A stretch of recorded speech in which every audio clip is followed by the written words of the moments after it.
Hey, it's E.B. Moss, and this is another episode of Insider Interviews where you get the insider scoop on the business of media, marketing, and advertising. The scoop today is a two-parter. The first is that I've got a little scoop. The second part is that I'm repurposing some scoop. Yeah.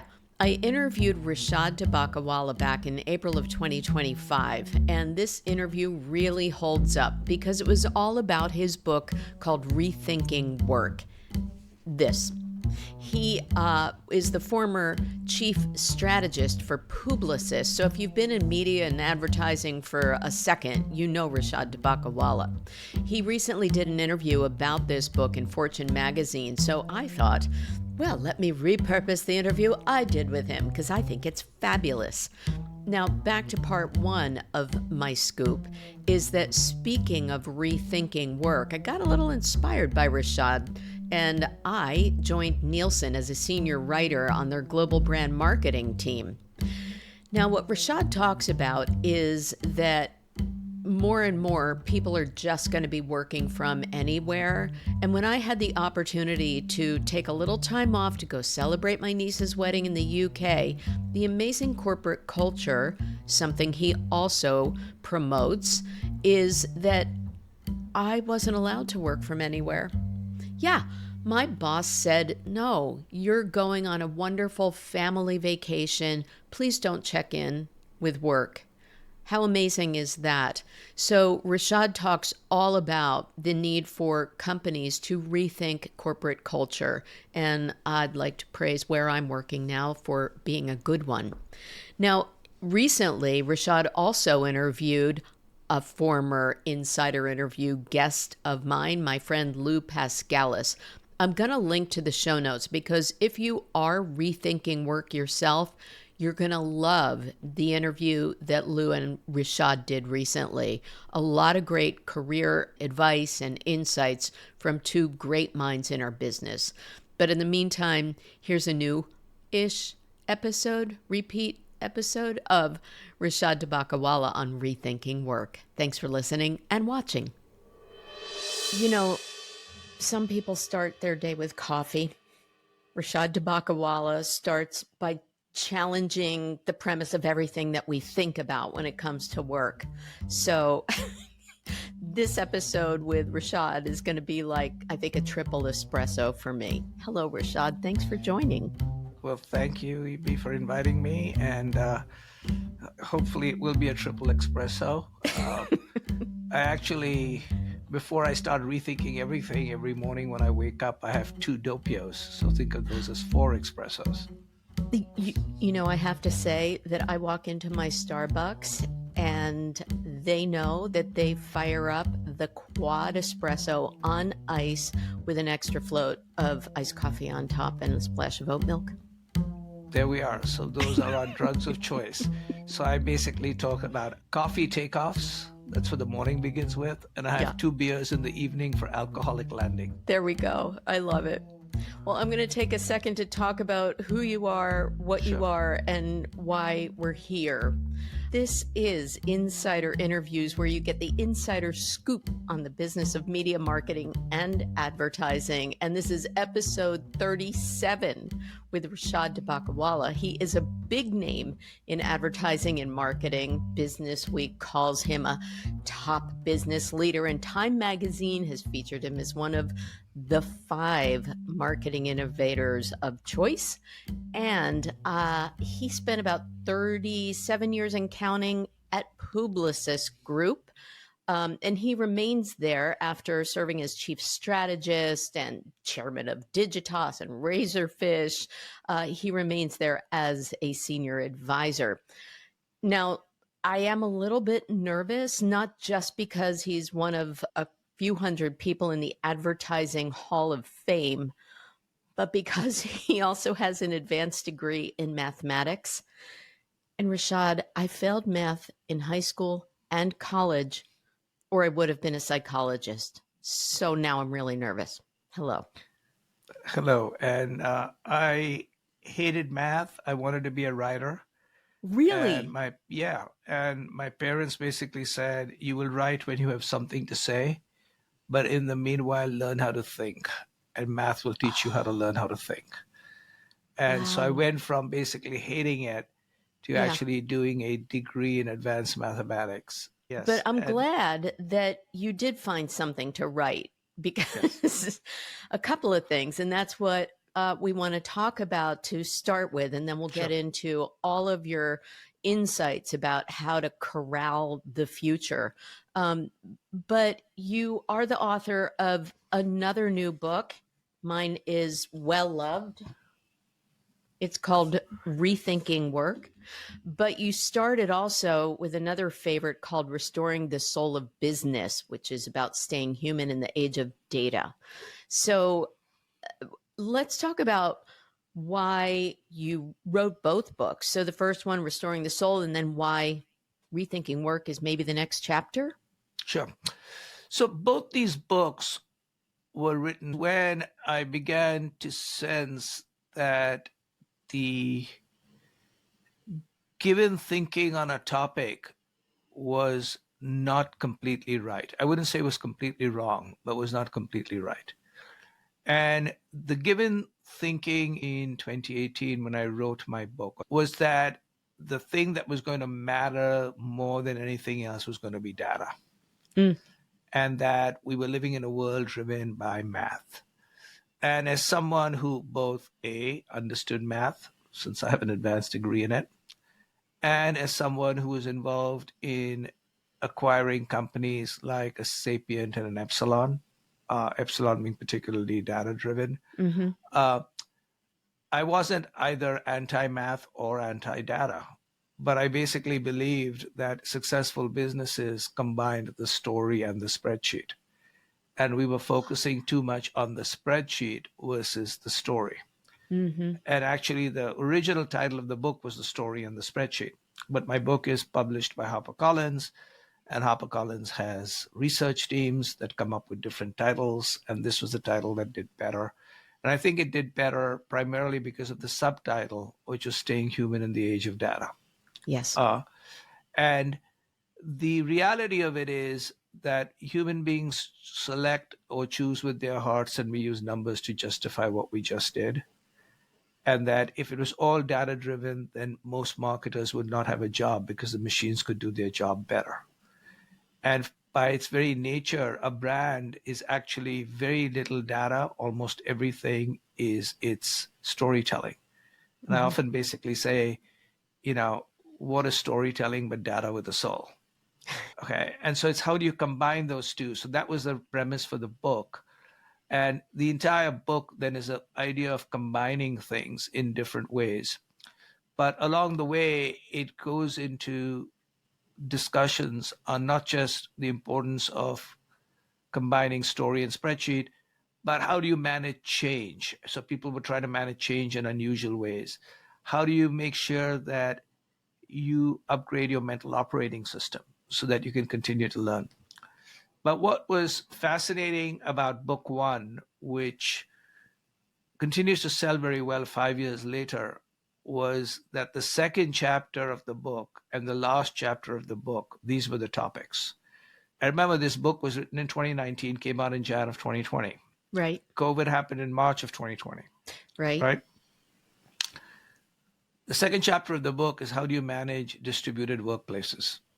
How do you manage Distributed workplaces? workplaces. So how do you Okay. manage when your talent is on a screen and not in the office? Oh, Okay.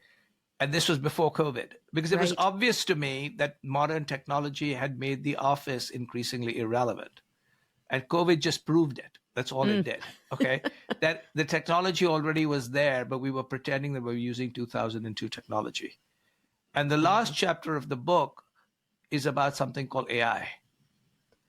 Okay.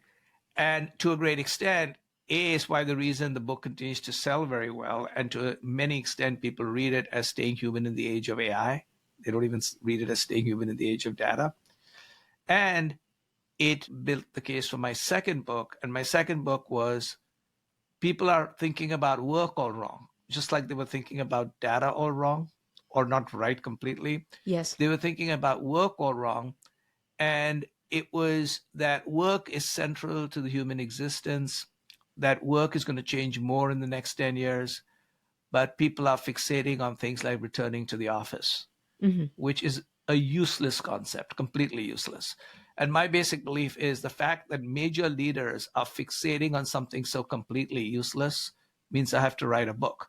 But the book isn't about where you work. It's trying to show that where you work is not got much to do with the future of work, right? And if you really want to prepare for work, so my basic belief is whether you decide to come to the office 5 days a week or 0 days a week, it makes no difference. Okay. What you have to really think about is how do you completely rethink the strategy of your firm? How do you think about the organizational design of the firm? How do you retrain everybody? How do you think about leaders versus managers? And those are the hard questions. So instead, people are basically doing things that for all practical purposes are going back to 2019. As we're heading towards 2029, they all want to go back to 2019. Right, go back to the way we were. So what are the 4 words that every company uses a lot? Let me tell you what those 4 are. One is we are something of tomorrow. Okay, we are the company of tomorrow. We're the agency of tomorrow, right? We are so future. We are future driven. Okay, that's one. Second is they say we are going to be agile. Okay. Right. Third is we believe in personalization at scale or personalization. And fourth, we are deeply talent driven. Those are the 4 words. You go to anybody's website, future, personalized, agility, and talent. Those are the 4 things. It's like keyword bingo. Keyword bingo. Then the same companies basically say, we'd like to get everybody, regardless of your position, to get back into the office. And in effect, we're going not to the future, we're going to the past. We're not going to be agile or flexible. We're going to be fixed. We're not going to care about what talent is thinking. And we're not going to personalize based on either your situation, your level, or the type of work you do. So outside of the fact that you have become anti every single thing you claim, and therefore you become a joke to your entire talent base, everything else otherwise is fine, sir. And employees, we're bridling at that. You know, we don't want to go back to the office. It's kind of like getting the horse back in the barn. It is. And in fact, this morning, I host my own podcast, and today's guest was a lady called Dr. Angela Jackson, who's just brought out a book called The Win-Win Workplace. And she teaches at Harvard, etc. And she was basically saying it's so obvious that there is a massive disconnect between the boardroom and the talent. And part of the reason, and part of what my book also shows, is most boardrooms have got themselves into an incestuous circle of self-defeating thinking. That's the best way to think about it. I go to boards and say, you're defeating yourself. And I said, world's greatest companies and world's greatest leaders never get defeated. They decide to defeat themselves. And unfortunately, today we're also seeing the United States deciding to follow that particular path of self-defeat. Yes. But my whole basic belief is you cannot go back. You have to go forward. We're living in a globalized, connected, talent-based world. Get used to it. And yet, as you famously said in your first book and are fond of saying in conversations like this, change sucks. Yes. It definitely does. It definitely does. So it's hard. To me, it is very hard. And in fact, I often talk about how I have, you mentioned I've worked for the same company for 37 and I supposedly left it, but I continue to be an advisor 6 years later. I've lived in the same city. Today I happen to be in Chicago for 45. I've known my wife for 52 years. And so when someone comes and tells me change is good, I say, I'm really happy you can change. I like what I'm doing. Okay. But if you go look at my background and you look at my LinkedIn profile, you'll say, wait a second, this guy seems to be changing things all the time. But he claims he hates it. What's the problem here? Okay. And there is no problem. I do hate it. But the choice is not whether change is good or bad. The choice is, while change sucks, irrelevance is even worse. Can you say that again, please? While change sucks, irrelevance is even worse. And so I always tell people that when you tell people change is good or change is easy, it's not. Yeah.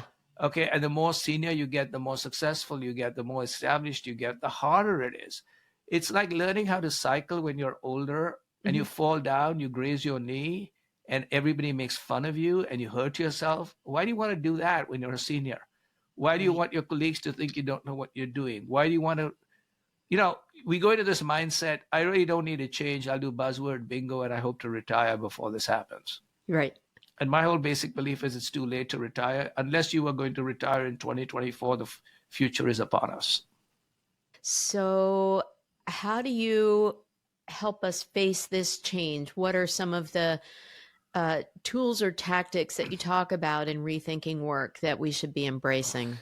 So I think there are three sets of tools and tactics. The first is let's understand the situation. So my basic belief is let's make this a fact trend, Mhm. because what I found is that successful individuals and companies learn from either Star Wars or they learn from William Shakespeare. So you can decide which ones you want to go. So Okay. Julius Caesar, in Julius Caesar, there's a line: "Take the current when it serves, or prepare to lose thy endeavors," which basically means go with the current man or woman. And then in Star Wars, there's a line: "May the Force be with you." Yes. Okay. In my book, I have those two lines and those a play and the movie put together in the same paragraph. And my daughter, who read it, says the reason this book is so much fun to read is you suddenly start talking about plays and you start talking about literature and you start talking about movies, right? And it's not just about exactly Spock and a whole bunch of other things.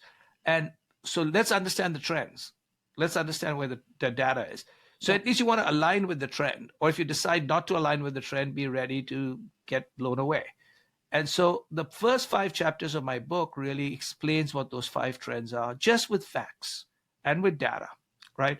Okay. And there's nobody who reads the first five chapters who comes out says, "Oh shit, this is not true." It's true. Right. So I said, if you have that, now let's talk about what can be done. And the key thing is the five trends are really aging populations, social changes: aging populations, declining populations, multiple generations at work, different mindsets among Gen Z and baby boomers. Then there's obviously technology is a second trend. The rise of marketplaces, like whether it's Uber, Amazon Web Services, Hmm. Etsy, Shopify, marketplaces. Fourth is the rise of the side gig and the side hustle. More people in the US will earn a 1099 this year than a W 2. Now, some Oh, W 2 people earn a 1099. So I'm not saying more people are 1099 than W 2, but there'll be more 1099s than W 2s. got And it. W 2 is what you get when you have a full time job. And Yes. 1099 is when you do what I do, right? So now I have all 1099 and no W 2. And the last one really is the impact of COVID. And the impact of COVID was not as much on where you work, but what you think about your work, how work fits in your life, and what you think of your management. So, how you balance Yes. So the work the life big balance? issue is that people no longer ask, how do I fit life into my work? Hmm. They ask, how do I fit work into my life? Yes. Yes. Okay. Especially the up and coming set. So the whole idea is like work is part of my life. Life is also there, and I'm not going to basically have life as sort of a minor part to work. But Hmm. the other hand, I do recognize that work is important for a lot of reasons, not just income, but for identity, community. The second thing in my book basically says, okay, why don't we look at the four biggest things that are happening? And here's what every company has to think about doing. Or if you're an individual, first, most companies will require, or you have to think about yourself being a part time employee versus a full time employee. So this is So, not a a freelance fractional worker, a employee. fractionalized employee. So someone who gets 100% healthcare, but maybe 60 to 80% of your income or your bonuses. And with the other 20 to 40%, you do whatever you want. You can do your side hustle, side gig, go back to school, look after children, look after parents, decide you don't want to work those 20 to 40%.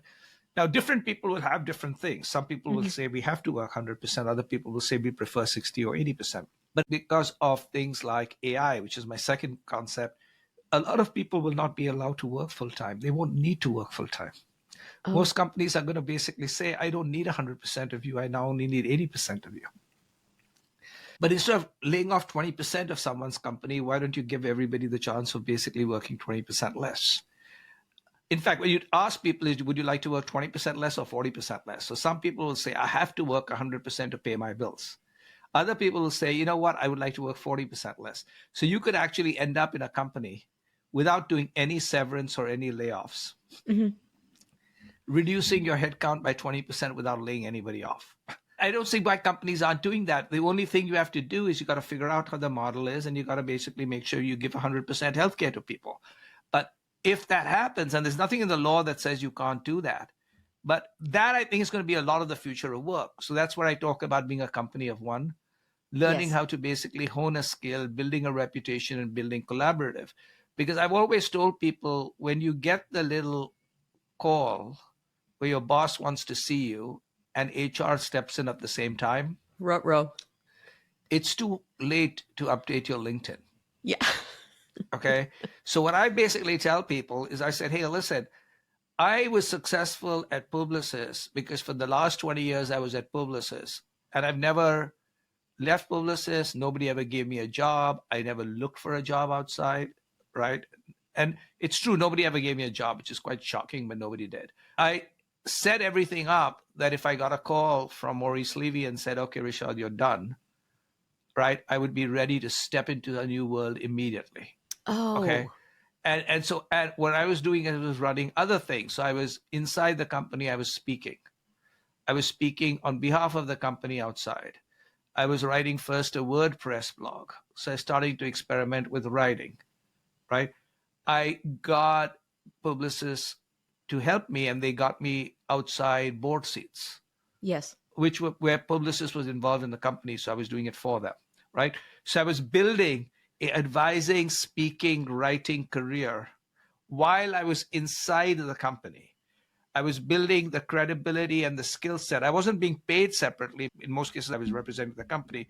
So I wasn't doing something against the company. I wasn't doing something in the darkness of night. I was aligning. So my whole stuff is, if I get kicked out of here, I'll have something else to do. You were also making yourself indispensable.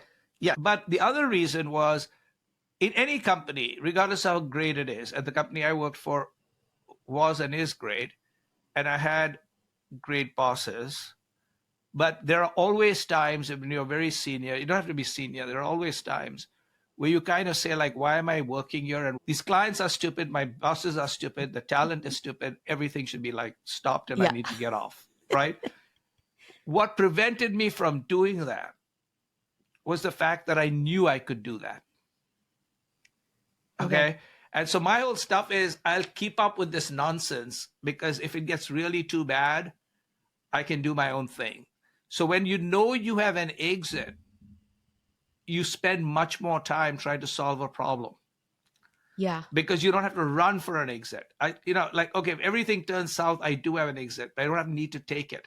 So what I've always told people is, I've built an entire company where all my talent, not my talent, but talent who worked with me, became big names, always had outside job offers, and they always stayed longer than I expected them to, because they basically said, Rishad, however crazy it is working with you, our reputation keeps increasing, we keep having better opportunities outside, and therefore we'll take the stuff inside, and at some particular stage we'll go outside. Yeah. But in the meanwhile, and I said, okay, when you do, try not to go to a competitor, and almost nobody did.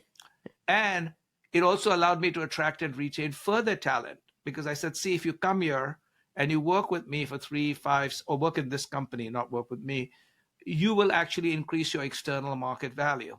So a lot of companies basically say, we don't want to give people the ability to make their names known, build their brands, build their reputation, because then they'll be hired away. And I said, no. The more you do that, your company looks better because you have these stars. Yeah. B, because you're allowing them to build them, they don't have to go anywhere, right? And 3, when and if they do, you can attract other people because you'll be known as a star factory. Right. But eventually I also come to, like, us as individuals, that what we need to do is every day spend an hour learning. So I talk about upgrading our mental operating systems. I give talks about AI and how marketers are changing. Right. And I've done it for the IAB, I've done it for the ANA, I've done it for clients. And you might basically say, okay, the guy doesn't work in marketing anymore. This AI stuff happened long after he stopped working. How is this clown talking about AI in the future of marketing when he should be, I don't know, as Maurice Levy tells me, I think you're sitting like on Lake Michigan looking at waves and wasting your time. So I said, yeah, while I'm doing that, I can also do this. Okay. So the idea is because I spend time learning every day. And so I tell everybody, you can learn every day and you don't have to go to school. You have YouTube, podcasts, Substack, whatever you Right. want. Play with the tools. The other one is to once in a while build a case for the exact opposite of what you think is true. And the reason that's very important is if you don't challenge yourself, you begin to believe that your flatulence smells like Chanel 5. And then you lose the way. And the more senior you are and the more successful you are, the more you need to challenge yourself because you're surrounded by a bunch of supplicants. You're also working with a whole bunch of senior people. All of you all are hanging out together, blowing air kisses to each other. And what happens is everybody gets shocked from where nobody is looking. Right. So I always say the future comes from the slime and not the heavens. So please, I'm not saying go to hell, but hang out with the slime and not just the heavenly people.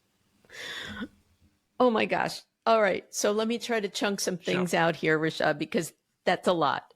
One of the things that's almost the inverse is that in, B2B content like this, we frequently say, how would you mentor a younger person and someone new to the industry? But they're the ones who are writing the rules now. They're the ones who are saying, yeah, no, I don't want to work that way. I want to work this way. And I think your point is that it's the leaders that need the advice. Yes. So now I want to get into the musical portion of our conversation. You might know that I often sing to my guests, ask Lou Pascalis, ask our friend Carl Fremont. But you coined new lyrics to a song, and you can sing it with me. Pete Seeger, if you saw A Complete Unknown, wrote, ready? Where have all the leaders gone? Yes. Long time. Okay, you get the idea. I thought you were going to sing with me.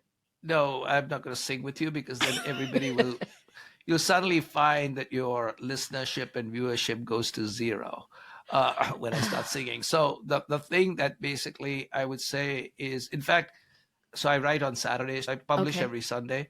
Maybe I'll write about where have all the leaders gone. Yeah. But I'm trying to figure out how to actually conflate two different songs. So right now it's Mrs. Robinson and Where Have All the Flowers Gone? Because in Mrs. Robinson, it's this whole line about, Joe DiMaggio, our nation turns its lonely eyes to you, right? Which is where we're looking for real leaders, to a great extent. And you suddenly find that most of those leaders are from the past. But so here's my basic belief.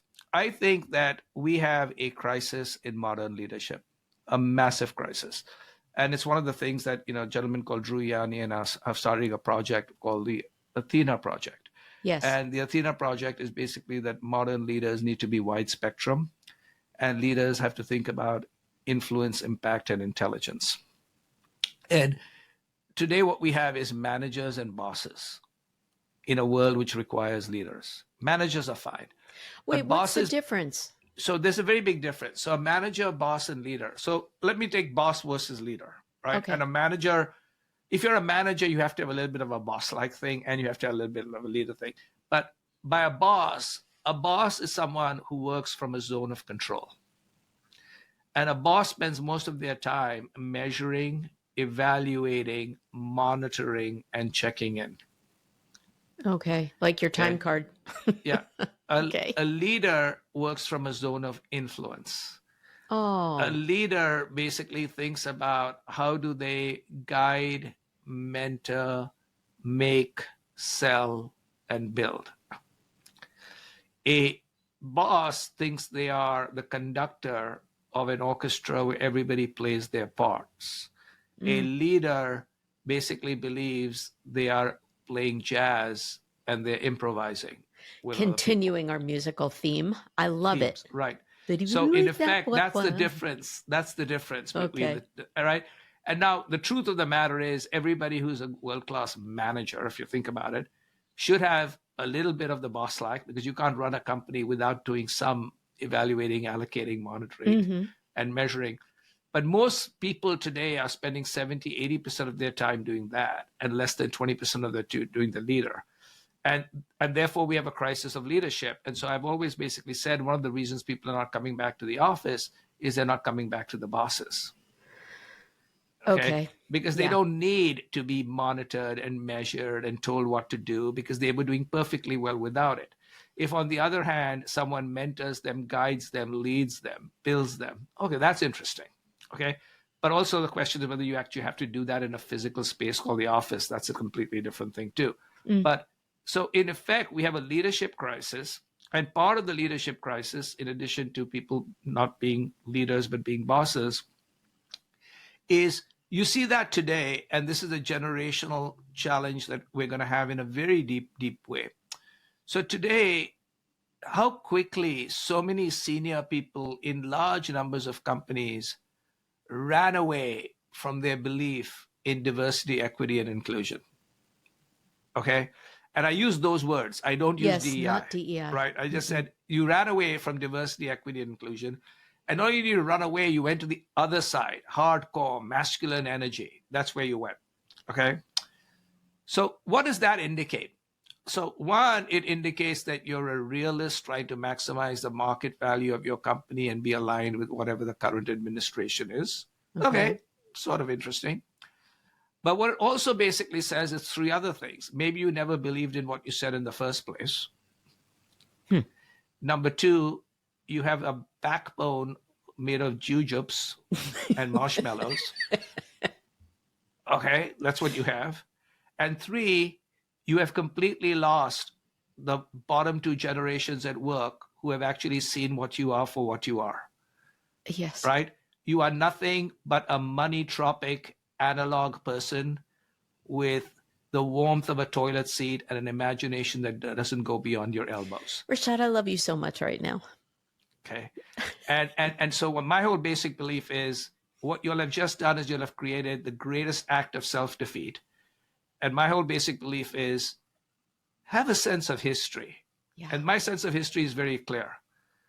When you align with somebody, do the people who align with that person, do they over time benefit or do they fail? Okay. I built my entire career by aligning with people who made people around them succeed. The Jack Clues, the Maurice Levy, etc. I was fortunate to have world-class talent who continues to, I keep connected to them. I see them all over the place years after I work with them because they succeeded and they thought I helped them succeed. Yes. Versus drag them down. So people basically said, most of the time this guy helps us succeed. Once in a while, he's so horrible that he fails, we have to fail with him. But we succeed. So my basic belief is, if you know that everybody who's aligned with a certain person always eventually regrets it, what makes you think you're going to be any different? Yeah. Simple. And my whole thing is, you all have proven to me, all of you people, I always basically say, after all this money and after all this wealth, what will your parents think? What will your children think? And what do you in the middle of the night think about what you just did? Amen. You do raise the bar for many. And as Chief Strategy Officer, your strategy has been invaluable. Also, your finger on the pulse of what's new, what's next. And I know that you've been that leader who has risen others. I had an interview last year for this podcast with Anthony Yell, and he's the Chief Creative Officer at Razorfish. Yeah. And you were previously the chairman at Yeah. Razorfish. And one of the things that he talked about is that the key to thriving is a marriage of performance and brand purpose, having a mission. But he's also a believer in collaboration. And that's one of your C's. And Yes. really embracing brand purpose, that's from, the Rishad Tobaccowala playbook too. So I want to take our last few minutes and talk about purpose. Sure. I want to, hear about the Tobaccowala Foundation. Yep. And then I also want to hear, since this is about media marketing and advertising, how creativity is changing and how advertising has to evolve also in this new form of leadership and work. So, however and wherever you want to answer those, it's yours. Sure. So, one of the things that I've always believed is that there are two ways of thinking about strategy. One is the way I used it at Publicis, which is strategy is future competitive advantage. Okay, which is what will your customers or clients want in the future? Who will you be competing with in the future? And against those future competitors, how will you keep and retain and grow your clients? It was really Maurice Levy and a whole bunch of other people, but I was obviously involved. That is what explains the success of the Publicis Group. Is we made investments and reorganizations, which took a long time, that allowed us to be more relevant to our clients for where they're going in the future. Another way of looking at strategy is generosity. Okay. Now that is not a corporate way of looking at it, but from an individual person, it's a good way of looking at it, which is if you can be generous with people and if you can help them whenever you can, you are likely at the end of it to do extremely well. Primarily because when you are generous, especially when people, there's nothing that people give back to you, right? When you're generous, you feel good. Whether somebody, it's not a quid pro quo, right? You're not giving to get. You feel good. Two, they will always remember you because usually the people who most need generosity are sometimes in between jobs, something's gone wrong, and they reach out to you. So they'll remember you because most of these people will then recover and go and get big fat jobs. Everybody will be calling on them, but nobody returned their call when they were like nobody was talking to them, right? So the whole idea is when you give, what begins to happen is it's like two songs, since you're in this musical thing. One is Eric Clapton, which basically is plant your love and let it grow, right? And the other one is my favorite group, supposedly Last Lines of the Last Song, which is from the Beatles. And in the end, the love you take is equal to the love you make. Oh, okay. Yeah. And so if you consider that, my basic belief is where people say, how come in your second career you're thriving and you're just working by yourself? I said, it looks like I'm working by myself, but I'm not working by myself. Okay. I got lots of people who are working with me and helping me. They just don't happen to be on my payroll, and I might not be happen to be on their payroll, which to a great extent, I continue to succeed in part because while I no longer am an employee of Publicis, they work very hard to support me. Like the podcast that I host, they produce, for instance, right? And they give me speaking leads, etc. And if somebody basically says, you're all by yourself, who's going to vouch for you? I'll say, well, you can call the CEOs, current or past, and they can vouch for me. That helps as a company of one, okay? But what basically happens is they're being generous to me because I was always there and always, whenever I was asked to do things, I said, Maurice would basically say, often we ask you to do things which you really don't want to do, but you say, okay. Now you want to do this silly second career, we have to say, okay. But the other one is because I help people all around, guess who those people are now? They run companies all across America and the world, right? So when they are looking for a speaker, who do you think they'll call? Rishad Tobaccowala. Right. And, when somebody says, hey, read this guy's Substack, buy his book, right? It was kind of really interesting. And easy example, the 4 CEOs of the Publicis media companies, are 4 of them, all 4 are women. 3 of the 4 used to work for me. Oh. Okay. And 2 of the 4, I think I kept or got back into the group after they left. Okay. And one of them basically said, hey, can we do like a town hall meeting for my company? I said, fine. So she said, how much is it going to cost you? I said, I don't charge people who work for me. Don't be ridiculous. Okay. But what she did was she basically bought 700 copies of my book in hardcover for everybody. Okay. Which helped my sales, right, to a great extent. And that was basically, hey, you're doing this not for charging anything. And she said, I want everybody to read this book, right? And then we had a conversation. And I said, this happens again and again and again. And so the idea is generosity is strategy. So basically, I tell people, hey, listen, stop thinking that this is a zero-sum game. Stop thinking about I, me, mine. And if you actually want to think about yourself, think about others, because it's actually generosity in a very strange way is the most selfish thing you can do. Okay. By helping other people, you will eventually find that they will help you, whether you need it or not. And we always need it at some stage in some different way, right? That's number one. And so part of it is like the Tobaccowala Foundation is basically there are always people who need help. And so my whole stuff is I want to run a foundation that doesn't have any cost structure outside of 2-3 people who are in India, who are outside of a couple of things that we have to pay because we need an accountant and stuff like that. Everybody else is pro bono, very senior people. And we don't launch our own things. We help other people. So what happens is for every rupee we get, we put 97 paise to use.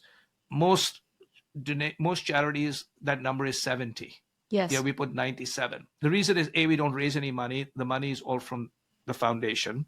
So we don't go running around raising money. There's no politics. It's very easy. Most of the time, we're just having drinks and food, when we get together in India or other places. And we basically say, what do we want to do? So we had a theme. I wrote a strategy. The strategy was enlightenment. So what do? We help people. We lighten their burden. If you're ill, we give you money, right?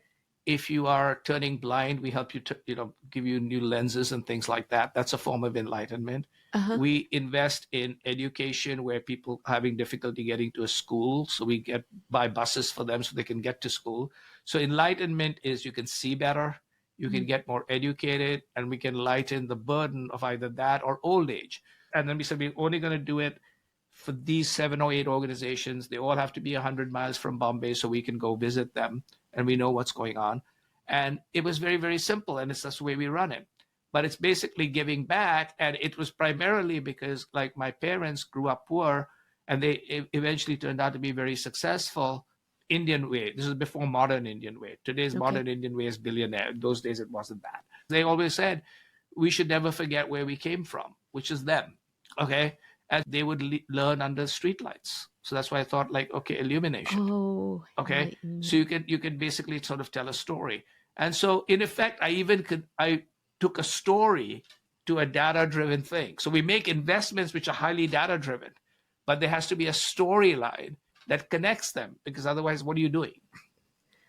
So now let's come back to your question on marketing and I can creativity. see where story comes in. Okay. Right.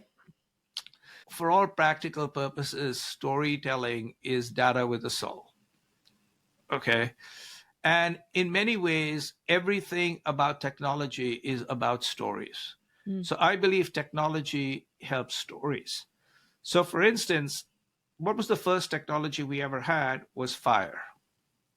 And when we had fire, in addition to keeping ourselves warm and being able to cook food, we gathered around the fire and we told each other stories. Every story, every movie is based on 2 simple things. A stranger comes to town, or you go on a journey. Oh, I never thought of it that way. So I will show you that every advance in technology is an advance in storytelling. And I'll do it again and again and again. The difference is the modern marketing and media world, we got the plumbing right first before we got the poetry. So most of modern technology, right? the plumbing right. So the plumbing is we found the right person at the right place at the right time. Okay. But we didn't know what to say to them. And that's because until you had things like generative AI, you couldn't actually create amazing, customized, personalized stories. But now you can at scale. Until then, you found the right person, the right place, the right time, and told them the same thing. And that actually hurt brands. Because if I take my wife to Venice and on a moonlit night, we're in a gondola, and then I talk about plumbing, she'll kick me out onto the water, right? But that's what most brands were doing. We basically were not optimizing the creative or the storytelling because we couldn't. We'd say, okay, it's raining outside, buy a Big Mac. You like pink, so the ad looks like pink. That's not storytelling. That's versioning, Right. of the same thing. And so I think we've come to a place where stories will matter. But more importantly, because of AI, we're living in a world of AI plus HI, where HI is human insight, human imagination, human ingenuity, human inventiveness. And as a result, coming back to my first book, the future is about story and the spreadsheet. And the spreadsheet is increasingly going to be done by machines. Mm-hmm. And they are also going to enable new ways of telling stories. Okay. But in effect, like yesterday, so I have my learning thing. You learn something every day, right? I actually put an hour aside to learn. Okay. I love that. Yesterday, I spent an hour understanding how Substack has become multimedia oriented. So I write on the Substack. Right. Substack basically began as print. So now they had a big article called The Sights and Sounds of Substack. Yes. And so there are live concerts on Substack. Okay. So I was listening to Patti Smith, right? There are people giving talks. And my whole stuff is, hey, this has become a multimedia thing. And then it's also become sort of a social feed thing, but a social feed that's not algorithmically manipulated and it's not full of, right now, the social feeds of X and Meta, and I subscribe to everything at the highest level, and I don't say anything sucks. But right now, I spend very little time on the feeds of X and Meta because for every minute I spend, 45 seconds of it is stupidity. Okay. And so I'd rather spend time where 45 seconds is non-stupidity because I've only got so much time. So of course I look at them because by the nature of what I have to do, I have to be aware of them. And so people say, you're like a credentialed user of all of these things. Yeah, I say, I want to see the best of it. I use Grok. I use the best of it. So I said, I don't go say like pox on that house. I say that house seems to be not particularly attractive, but I'll keep visiting it because maybe I should build a case for the opposite of what I believe. Maybe I'm wrong, etc. So that's where we are today. And I really believe creativity is going to be more and more important. And it's about connecting dots in new ways. I also believe marketing is going to grow more and more important. And so I tell everybody who's in the world of marketing, in the world of media, in the world of creativity, the field is going to become bigger and bigger. But think about this. I think there are going to be more and more work to be done, but there are going to be fewer and fewer jobs to be filled. Wow. Okay. And therefore, start honing your skills and craft to get work done versus figuring out how to get a job. And you might say, what are you talking about? And I'll say, go to the film and entertainment industry. There's almost nobody who works at a studio. They go from gig to gig, right? From a movie to a television show, right? You have lots of work to be done, but you don't have jobs.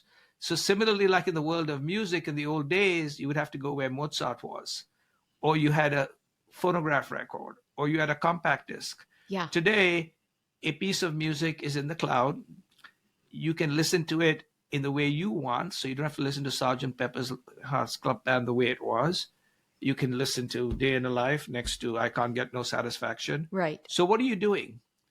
Music is there. There's lots more music today, but there are far fewer CDs and vinyl records, etc. Right? So those are jobs. Music is the work. And today, guess how work gets done, or how is music heard? Through a playlist, which is created based on what you feel like. I want to run, I want a playlist for that. I want to relax, I want a playlist for that. And then different people combine to give you that. That is the future of work. That is the future of advertising. That is the future of marketing. Rishad. So I'll leave you with that. Mic drop. Thank you. Thank you. Now, I don't want to blow any of your book sales, but just to recap the ending, which is really powerful, and to kind of recap what you said, you talk about prioritizing inspiration, since let me read this.